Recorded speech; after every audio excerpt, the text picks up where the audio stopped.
ફાસલો. લેખક અશ્વિની ભટ્ટ. પ્રકરણ 49. થોડી વારમાં સરજુ હાથમાં એક શીશી લઈને આવી પહોંચી. સરજુ તેની બાજુમાં બેઠી. ક્ષણવાર તેણે વિચાર કર્યો અને પછી ધીરેથી જીગરના શર્ટનો કોલર પહોળો કર્યો. ક્યાં દુખે છે? તેણે પૂછ્યું. જીગરે જવાબ ન આપ્યો. સરજુએ આંગળી પર બામ લઈને જીગરની ગરદન પર લગાડ્યો અને ધીરેથી મસાજ કરવાનું શરૂ કર્યું. સરજુના શરીરમાંથી આવતી મહેકનો નશો જીગરના માનસપટ પર છવાયો. ઓ ગોડ, તે બોલ્યો. સરજુ તેની નજીક સરી. મને ખબર નહીં તમને આટલું વાગશે, તે બોલી. પણ જીગરના આખા શરીરમાં કોઈ જુદું જ સંવેદન થતું હતું. હું નાનો હતો ત્યારે મને માથામાં વાગ્યું હતું. એ જગ્યા હજુ પણ તદ્દન સોફ્ટ જ રહી છે, જીગરે જવાબ આપ્યો. ઓહ, મને ખબર નહીં, સરજુએ તદ્દન સાહજિક નિખાલસતાથી કહ્યું. સરજુ પગવાળીને બેઠી હતી. તેના જમણા પગની જાંઘ જીગરની કેડને અડતી હતી. તેણે માથું ઢાળી દીધું હતું. પરિણામે તેનો ચહેરો સરજુના સીનાથી એકાદ ઇંચ દૂર રહેતો હતો. તે માલિશ કરતી હતી અને તે સાથે તેની છાતીમાં રોમાંચક કંપ થતો હતો. તેના તંદુરસ્ત સીનામાંથી જયસમનના નીતર્યા પાણી પર સરતા પવનની જેમ આછી સુગંધ જીગરના નાકમાં પ્રસરતી હતી. તે બજોટામાં હતો ત્યારે બજોટાના એકમાત્ર સોનીની દીકરી કેસરી તેની ખાસ બહેનપણી હતી. બંને જયસમનના પાણીમાં સાથે તરતા, સાથે નિશાળે જતા અને અટીસો મટીસો રમતા. એક વખત આવી જ રીતે તે ઝાડ પરથી પડ્યો હતો. બરડામાં ઝીંક વાગી હતી અને કેસરી તેને માટે મહુડાનો દારૂ લઈ આવી હતી. એ દારૂ ચોળતી હતી ત્યારે તેના સ્તનનો સ્પર્શ તેને થતો હતો. કોણ જાણે એ સ્પર્શથી તેને કેવું સંવેદન થયું તે સમજાય તે પહેલાં તેણે કેસરને જકડી લીધી હતી. તેના તંગ સીના વચ્ચે માથું નાખીને તેણે પારાવાર ચુંબનો કરીને કેસરને અકળાવી નાખી હતી. થોડી વારમાં તે ઊભી થઈને દોડી ગઈ હતી. તે દોડી ગઈ ત્યારે તેના આખા શરીરમાં તાવ ભરાયો હતો. પણ એ તાવની ગરમી સામાન્ય ઉષ્મા કરતાં તદ્દન નોખી હતી. તે પછી તે જ્યારે કેસરને મળતો ત્યારે તેને જકડી લેતો. તેના વક્ષ સ્થળ પર ચુંબનો કરવાની અવળચંડાઈ કરતો. પછી તે ઉદયપુર ભણવા ગયો અને કેસરીના લગ્ન થયા. જીગર માટે એ બનાવ કોઈ સ્વજનના મોત કરતાંય વધુ ભયાનક નીવડ્યો હતો. આજે એકાએક તેને ઘેલાજી સોનીની કેસરી યાદ આવી. તેની ગરદન પર સરજુનો હાથ ફરતો હતો. આંગળીઓમાંથી વહેતા માર્દવ હેઠળ ચિકાશ ઘોળાતી હતી. ચામડી જલતી હતી. તેની જ્વાળા તેના હૈયામાં ઉગતી હતી. તે સહેજ ખસ્યો. તેનું મગજ ચક્રાવે ચડ્યું. તે સંનિષ્ઠ આદમી હતો. સંતરામ પરોતના ઘરમાં જન્મેલો, સંસ્કારનો વારસો ધરાવતો જવાન આદમી હતો. ઉદયપુરમાં તે અનેક છોકરીઓને ઓળખતો. હરીશ જૈનની સાથે એવા કેટલાય પ્રસંગો તેના જીવનમાં આવ્યા હતા જ્યારે પૌરુષત્વનો ઝંઝાવાત તેના આખા વ્યક્તિત્વમાંથી ઉઠતો અને છતાંય મનના ખૂણે રહેલો કોઈ સંત્રીય ઝંઝાવાત પર ઠંડુ પાણી રેડી દેતો. પણ આજે જયસમન પર ઝળુમતા ગેસ્ટ હાઉસના કમરામાં એ સંત્રી સૂઈ ગયો હતો. તેનું માથું ભમવા માંડ્યું. તે સરજુનો સ્પર્શ સહી શકતો ન હતો. તેના આખા શરીરમાં ધનુષ્યની પણછ ખેંચ્યા પછી ટંકાર થતો હતો. 12 વર્ષ તેણે જેલમાં ગાળ્યા હતા. સ્વપ્નોમાં જ તેણે સ્ત્રીના સ્પર્શને માણ્યો હતો. જેલની બરછટ દિવાલો વચ્ચે પાંજરે પુરાયેલા ત્રસ્ત અને પારાવાર ઉશ્કેરાટ અનુભવતા હીટમાં આવેલા સાવજની જેમ તેણે ભયાનક જીન્સી તણાવો અનુભવ્યા હતા. કેટલીક વાર તો તે રાત્રે ઝબકીને જાગી જતો અને તેના આખા શરીરમાં તાવ ભરાતો. પ્રાણી જગતના નૈસર્ગિક કાયદાઓને ઓળખીને રહેવું કદાચ શક્ય હશે, પણ સાહજિક નહીં.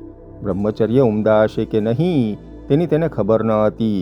પણ એક વાત તે જાણતો હતો કે સેલિબસી એ એક એબનોર્માલિટી છે. એ એબનોર્માલિટીનો તણાવ તેણે જેલમાં અનુભવ્યો હતો. અને આજે સરજુ દીવાન જેવી ખૂબસૂરત ઓરતના સાનિધ્યમાં તેના સ્પર્શથી પેદા થતા ઝંઝાવાત સમા સ્પંદનોની ભીતરમાં તે ઝોલે ચડ્યો હતો. પેસેફિક મહાસાગરમાં ઉઠતા સાયક્લોનની જેમ તેના આખા શરીરમાં કોઈ ઝાંઝાનીલે પ્રવેશ કર્યો હતો. તે ઊંચે ખેંચાતો હતો. તેની નાભીમાં ડમરી ચડી હતી. તેને માટે અસહ્ય હતું, અનિવાર્ય હતું. નિયંત્રણ તેની શક્તિ બહારનું હતું. તે ભૂલી ગયો હતો કે તે જીગર છે. તે ભૂલી ગયો હતો કે તે સંતરામ પરોતનો દીકરો છે. સામાજિક મર્યાદા અને સમાજે બનાવેલા સલામતીના ચોકઠામાં ઉછરેલો એક સજ્જન પુરુષ છે. તેની યાદશક્તિ, તેનું અભિજ્ઞાન, તેનો મહદ અહમ એ બધુંય તદ્દન સુષુપ્ત થઈ ગયું હતું. તે અંગ્રેજી સાહિત્ય જ નહીં, અંગ્રેજ વિવેકનો પુરસ્કર્તા હતો. વિદ્યાર્થી હતો. તે એ પણ ભૂલી ગયો હતો કે તે કોઈ ખાસ કામ માટે આવ્યો હતો. બેંક ઓફ મેવાડની લૂંટના ઉત્તરાર્ધને પરિપૂર્ણ કરવા તે આવ્યો હતો. એ વાત પણ તેના મગજમાંથી ચાલી ગઈ હતી. અત્યારે તો તે કેવળ એટલું જ જાણતો હતો કે તે પુરુષ છે. અત્યારે તેની મીચાયેલી આંખના પારદર્શક પોપચા હેઠળ એક જ દ્રશ્ય હતું, સરજુનો સુંદર દેહ. તેના ચહેરા પાસે ઝળુમતા સંગેમરમરના ગુંબદ સમા સરજુના સીનાના આહલાદક લયબદ્ધ સંચલનને તે જોઈ રહ્યો હતો. અત્યારે તેને એક વાતની ખબર હતી કે તે આદમ છે અને સરજુ તેની ઈવ છે. તેની જ પાંસળીમાંથી ઘડાયેલી હવા છે. તેનું માથું વધુ ઝૂક્યું, તેનો હાથ આપોઆપ ઊંચકાયો, તેના ઓઠ ફરક્યા. વાર કરવા ખડા થયેલા હૈદળની જેમ તેના રોમે રોમ ખડા થઈ ગયા હતા. તેના એક એક મજ્જાકોષો ખણખણી ઉઠ્યા હતા. તેમાં માત્ર એક જ સંવેદન હતું, પ્રેમનું સંવેદન. એક જ ધ્યેય હતું, જીન્સી પરિતૃપ્તિ. આદવ અને હવા, શાશ્વત પ્રેમનો ઐહિક આવિર્ભાવ તેના શરીરને ઓગાળી રહ્યો હતો. તે પોતાના બંને હાથને રોકી શકે તે પહેલાં જ સરજુને તે વીંટળાઈ રહ્યા હતા. તેનો સંનિષ્ઠ હાથમાં કમરામાં પડતા ચોરસ તેજપુંજની વચ્ચે જઈને ઊભો રહી ગયો હતો. એ જીગર પરોત ન હતો, સંતરામ પરોતનો દીકરો પણ ન હતો. અરે, બેંક ઓફ મેવાડ ખટલાનો ખૂંખાર આરોપી પણ ન હતો. એ હતો માત્ર નિસર્ગનો એક અંશ, પૃથ્વી પર પેદા થયેલી પ્રાણી સૃષ્ટિનું એક અનુપમ પ્રાણી. તેની એક જ માત્ર ખ્વાહિશ હતી અને તે Jincy એશનાની પરિતૃપ્તિ.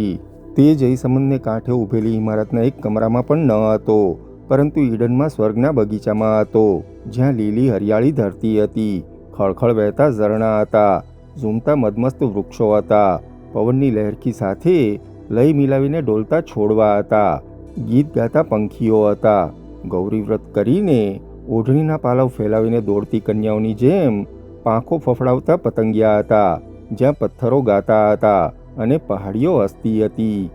Stop it! Stop it! My god! ભીસાઈને ચૂર થતા સરજુના ફેફસામાંથી અવાજ ઉઠ્યો, પણ જીગરને કશું સંભળાતું ન હતું. તેના કાનમાં પંખીઓનો ગુંજારવ સંભળાતો હતો. જીગરના બાહુપાશમાં જકડાયેલી સરજુનો દેહ ધ્રુજતો હતો. તેના રોમ રોમમાંથી પ્રસ્વેદ ઝરતો હતો. જીગરને વહેતા ઝરણાની ઠંડકની નીતરી ભીનાશ, તેની મહેકનો નશો હતો. તું મારી હવા, તો મારે હવામાં સમાવવું છે. મારે હવાને મારી ભીતરમાં સમાવી છે. જીગર પોતે બોલી શકતો ન હતો, પણ તેના વતી કોઈ તેના હૈયામાંથી બોલતું હતું. You will kill me! You will kill me! અરે, કાબરા! કાબરા! સરજુ ચિત્કારી ઉઠી. જયસમંદના પાણી પર ઢળતી બારીમાંથી સૂર્યનો પ્રકાશ રેલાતો હતો. તેની ગરમી ધીરે ધીરે કમરાની ફરસ પર રેલાતી હતી, છતાં ફરસમાં રાતની ઠંડક મોજૂદ હતી. સરજુનો હાઉસકોટ તેના શરીરની માફક ચોળાઈ ગયો હતો. હાઉસકોટની નીચે પહેરેલું લીલન ખેંચાતું હતું. તેના ઉન્નત સીનાને જકડતી કંચુકીના આંકડા ખેંચાઈ ગયા હતા. તેના ગાલ પર, તેના મુલાયમ અને કંઈક અંશે લાંબી ડોક પર, તેના સ્તનયુગ્મના લીસા ઢોળાવ પર, તેની તડકે તપેલી રતુંબડી ચામડી પર ભૂરા ચાઠા ઉપસી આવ્યા હતા. Oh god! Please! Please! Please! You are killing me! Help! Kabra! બચાવો! સરજુ બૂમતો પાડતી હતી, પણ અવાજના મોજાઓ બહાર નીકળી શકે તે પહેલાં તે એટલી ભીસાતી હતી કે તેનો અવાજ કમરાની છતથી આગળ ક્યાંય જતો ન હતો. કલ્પના ન હતી કે જીગર આવો આવેશમય હલ્લો કરશે. સ્તબ્ધતાની થોડી પળો પછી એકાએક તે ગભરાઈ હતી. My god! You are mad! હઠ! અરે કોઈ! સરજુએ મુઠ્ઠીથી રાડ નાખી અને જીગરના ખભા પર જોરથી બચકું ભર્યું. તેના ખમીસના કપડામાંથી જીગરના માસલ ખભામાં દાંત પરોવાયા. જીગરે પોતાના હોઠ સરજુની ગરદન પર જડી દીધા હતા. સરજુના મોંમાં ખારાશ આવી અને જીગરના ખભા પર ગુલાબની કળીઓની માફક લોહીના ધાબા તરી આવ્યા. સરજુએ ધીરેથી પગ વાળ્યા. તે ફરશ પર ચત્તી પાટ પડી ગઈ અને જીગરે તેનું શરીર તેના પર નાખી દીધું હતું. તે હલી શકતી ન હતી, પણ તેનો જમણો પગ જીગરના વજનથી મુક્ત હતો. તેણે ધીરેથી પહેલાં જમણો અને પછી ડાબો પગ વાળ્યો. તેનામાં હતું તેટલું જોર વાપરીને તેણે ઢીંચણથી ધક્કો માર્યો. જીગર ખરેખર કશું જોર કરતો ન હતો. તેના આવેગ સાથે જ એટલી જ તીવ્રતાથી જો પોતાના સ્નાયુઓનો ઉપયોગ કર્યો હોત તો કદાચ શિમળાના રૂના તકિયાની માફક તેણે સરજુને દબાવી નાખી હોત. જીગર જેટલો આવેશમાં હતો એટલો જ ધ્યાનસ્થ હતો. તેનામાંથી વેદનાનું સંવેદન ચાલ્યું ગયું હતું, કારણ તેનું આખું શરીર કોઈ અવર્ણનીય વેદના અનુભવતું હતું. એ વેદના દુઃખદ ન હતી, એ વેદના જ સુખ હતું. એ વેદના જ જાણે પરિતૃપ્તિ હતી. સરજુએ પગ વાળીને ઢીંચણથી જીગરના પેટમાં ધક્કો માર્યો. તે જ ક્ષણે તેણે બચકું ભર્યું અને બંને હથેળીઓથી જીગરની હડપચી ઊંચી કરી. સરજુના ઢીંચણ પર જીગર ઊંચકાયો. તે સાથે જ સરજુએ આંચકો માર્યો અને તે જમણે પડખે ઘૂમી. જીગરનો ડાબો ખભો સર્યો અને તે ફરસ પર ઝીકાયો. તે સાથે સરજુએ હાથ લંબાવીને ત્યાં પડેલી બામની શીશી હાથમાં લીધી. તે ગભરાઈ ગઈ હતી. તેણે હાથ ઊંચો કરીને નાનકડી બાટલી જીગરના માથામાં મારવાનો વિચાર કર્યો અને એકાએક તેની વ્યર્થતા તેને સમજાઈ હતી. જે આદમીને તેણે આટલા જોરથી બચકું ભર્યું હતું તે આદમીના માથામાં શીશી મારવાથી શું વળવાનું હતું? પણ તેના કહેવા પ્રમાણે તેના માથામાં કોઈક જગ્યા એવી હતી જ્યાં વાગવાથી તે બેભાન થઈ શકે તેમ હતો. વીજળીની ઝડપે સરજુના મગજમાં વિચારો ચાલ્યા. બેભાન, માય ફૂટ! એ બેભાન થયો જ ન હતો. તે બેભાન થયો હોત તો આટલી વારમાં આટલો સ્વસ્થ ન થયો હોત. સરજુએ નાનકડી શીશી ફરસ સાથે પછાડી અને મુઠ્ઠીમાં કાચના ટુકડા પકડ્યા અને એક ક્ષણ પછી તેનાથી ચીસ પડાઈ ગઈ. તેણે હાથ ઊંચો કર્યો અને જીગરના નાક પર દબાવ્યો. એ બંને ક્રિયાઓ લગભગ સાથે જ થઈ. જીગરના હોઠ ભીના થયા અને એક ક્ષણાર્ધ પછી સરજુના મોઢામાંથી નીકળેલી ચીસ આખાઈ એ કમરામાં ઘુમરાઈને જીગરના કાનમાં પ્રવેશી. જીગરનું ધ્યાન તૂટ્યું. ગાઢ નિંદ્રામાંથી, પારાવર ધ્યાનસ્થ દશામાંથી, અનંત બેહોશીમાંથી કોઈ એકાએક જાગી જાય તેમ તે ઝબક્યો. તેનો ચહેરો લોહી નીકળતો બન્યો હતો. સરજુની હથેળીમાં ઘૂસેલા કાચના ટુકડાને કારણે આખી હથેળી લોહીભીની થઈ હતી. એ લોહીથી તેનો ચહેરો ખરડાયો હતો. હોઠ ભીના થઈ ગયા હતા. તેનો આવેશ ઓસર્યો. વરસાદ અને વાવાઝોડાથી ત્રસ્ત થઈ ગયેલું વૃક્ષ એ ઝંઝાવાતના શમન પછી જે સ્તબ્ધતા અનુભવતું ઊભું રહે તેમ તે અટક્યો. તેણે પોતાના અસ્તિત્વનો ખ્યાલ આવ્યો. સમય અને સ્થળનું પરિમાણ તેના દિમાગમાં પ્રવેશ્યું. સ્થિર થઈ ગયેલો સમય આગળ વધ્યો. તે ઊભો થઈ ગયો. ઓચિંતો, અનાયાસ. તેના ખભામાં વેદના થતી હતી. શાથી એ વેદના થતી હતી તેનો ખ્યાલ પણ તેને આવતો ન હતો. તે ફાટી આંખે ફરસ પર વળ ખાઈને પડેલી સરજુ તરફ જોઈ રહ્યો. સરજુ માટે પણ એ અણચિંતવી જ વાત હતી. તેણે કલ્પના કરી ન હતી કે જીગર આમ એકાએક અઠી જશે. તેણે રિફ્લેક્સ એક્શનની માફક જ પોતાના શરીરને સંકોરીને ટોટીયું વાળી લીધું હતું. જમણા હાથની હથેળીથી તે ડાબા હાથનું કાંડું દબાવી રહી હતી. તેની હથેળીમાંથી લોહી ટપકતું હતું અને હાથની નીચે ફરસ પર રેલાતું હતું. જીગર થડકી ઉઠ્યો હતો. તેનો ઉન્માદ એકાએક ઓસરી ગયો હતો. તે 2, 5, 10 સેકન્ડ સ્તબ્ધ થઈને ઊભો રહ્યો. તેણે ઘણીવાર સમજાયું નહીં કે સરજુને શું થયું હતું. તેણે સરજુની બાજુમાં પડેલી શીશીના ટુકડા જોયા અને પછી જ આખા કમરામાં ફેલાયેલી બામની વાસ તેના નાકમાં પ્રવેશી. તેણે એક ડગલું ભર્યું અને ધીરેથી નીચે બેઠો. સરજુનો હાથ પોતાના હાથમાં લેવાનો તેણે પ્રયત્ન કર્યો કે તરત ઘવાયેલી બિલ્લીની માફક સરજુ બેઠી થઈ. લીવ મી અલોન, લીવ મી અલોન! તેણે લોહી નીકળતા હાથથી ત્યાં પડેલો ટેબલ લેમ્પ ઉઠાવ્યો અને તેનો જોરથી ઘા કર્યો. જીગરે માથું અઠાવીને લેમ્પને ચૂકવવાનો પ્રયાસ કર્યો. લેમ્પ તેના ખભા પર અથડાયો અને વાંસની ચીપોમાંથી બનાવેલો તેનો શેડ તેના ચહેરા પર અથડાયો. લેમ્પ નીચે પડ્યો તે સાથે ધડાકો થયો. તેનો ગોળો ફૂટ્યો હતો. Get out, get out! Sarju બરાડી ઉઠી. એકાએક તેની નજર ટેબલ પર પડેલી લીલીપૂટ પિસ્તોલ પર પડી. પિસ્તોલ ઉઠાવી. ધ્રુજતો હાથ સીધો કરીને તે તાકી રહી. ગેટ આઉટ બદતમીઝ! કહીને તેણે પોતાને આવડતી હતી તેટલી બધી જ અંગ્રેજી ગાળો દીધી. જીગરમાં સ્વસ્થતાનો પુનઃ પ્રવેશ થયો હતો. તેણે પોતે શું કર્યું હતું તે જાણે સમજી ન શકતો હોય તેવા જ આશ્ચર્યથી તે ઊભો રહ્યો હતો. યુ આર હર્ટ, તે બોલ્યો. સો એમ આઈ, સરજુએ રાડ પાડી અને બોલી. એક કદમ પણ આગળ વધ્યો છે તો હું બહાર કરીશ. શરમ નથી આવતી એક ઓરત પર બળાત્કાર કરતા? તે બોલતી હતી પણ તેનાથી વજન દઈને શબ્દો બોલાતા ન હતા. તેના ફેફસામાં હીંક ભરાઈ હતી. તેની આંખો આંસુથી ભરાઈ ગઈ હતી. તેના ગાલ, તેનો ચહેરો, તેનું આખું શરીર જોરથી ફરતા રક્તકણોને કારણે લાલચોળ થઈ ગયું હતું. તેના હાથમાંથી લોહીના ટપકા એક પછી એક નીચે પડતા હતા. આઈ, જીગર શબ્દો ખોળતો હતો. મને આઈ મીન, મારે સાંભળવું નથી, મારે સાંભળવું નથી. Go out or I will shoot. Sarju, Jigar બોલ્યો. તેના અંતરમાંથી અવાજ આવતો હતો. મને માફ કર. પણ તે બોલી ન શક્યો. છતાં જે પરિસ્થિતિ વીતી ગઈ હતી તેને કેવી રીતે વાળવી જોઈએ, તેણે જે કર્યું તે કેવી રીતે ભૂંસવું જોઈએ તેની પારાવાર વિમાસણ તે અનુભવતો હતો. તે ઝડપથી આગળ વધ્યો અને સરજુએ પિસ્તોલ નીચી કરી અને બોલી, "ડોન્ટ મૂવ, ડોન્ટ મૂવ." તે હિંમતથી બોલી તો ખરી, પણ તેની આંખોમાંથી આંસુ સરતા હતા. તેને હથેળીમાં વાગ્યું હતું કે તેની વેદના થતી હતી.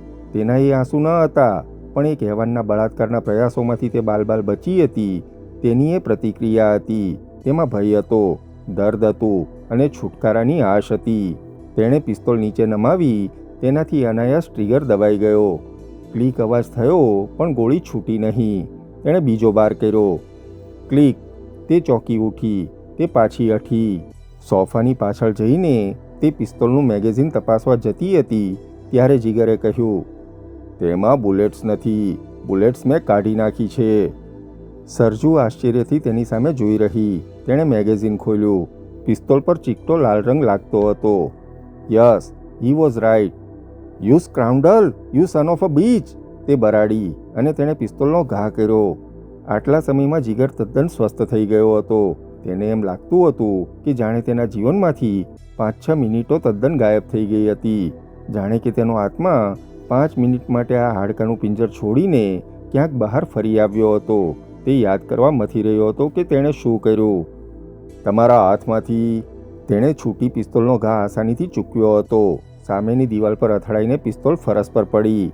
સરજુએ ઝડપથી સોફો ખસેડ્યો અને તે બારણા તરફ દોડી. પણ તે બારણું ખોલે તે પહેલાં જીગરે તેનો હાથ પકડી લીધો હતો. "નો, નો!" સરજુએ બૂમ પાડી અને હાથ છોડાવવાનો પ્રયત્ન કર્યો. પણ સરજુ જોર ન કરી શકી, કારણ જીગરે તેનો જમણો હાથ પકડ્યો હતો અને સરજુના ડાબા હાથની હથેળી ચીરાયેલી હતી. ચીરાયેલા હાથથી તે કશું કરી શકે તેમ ન હતી. જીગરે હાથ પકડ્યો તે સાથે જ તેણે ભયાનક જોરથી બૂમો પાડવી શરૂ કરી હતી.